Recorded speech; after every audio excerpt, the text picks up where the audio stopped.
ఓం శ్రీ గురుభ్యో నమః. ఎంతో గురువు అనుగ్రహం కలిగితే గాని దత్తుల దర్శనం లభించదు. గురు దత్తాత్రేయుని దర్శనం చేతనే పాప విమోచనమయ్యేటటువంటి పుణ్యం లభిస్తుంది.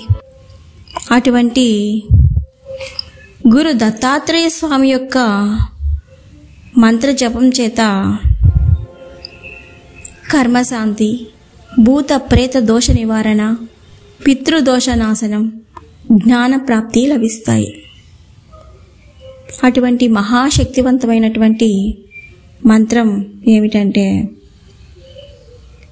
ఓం ద్రాం దత్తాత్రేయాయ నమః. ఈ మంత్ర జపం ద్వారా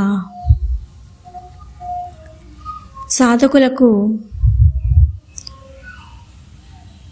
మానసిక శాంతి, గురు అనుగ్రహం, కర్మ నివృత్తి.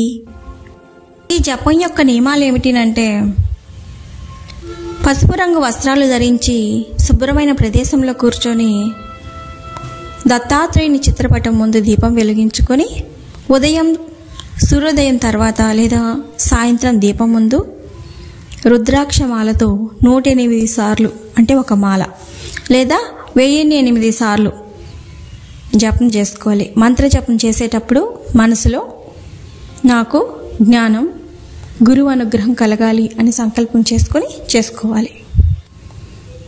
ఇలా చేసుకోవడం ద్వారా మనకు మానసిక శాంతి, గురువు అనుగ్రహం, కర్మ నివృత్తి అయ్యి భయం, అశాంతి, దోష నివారణ అవుతాయి.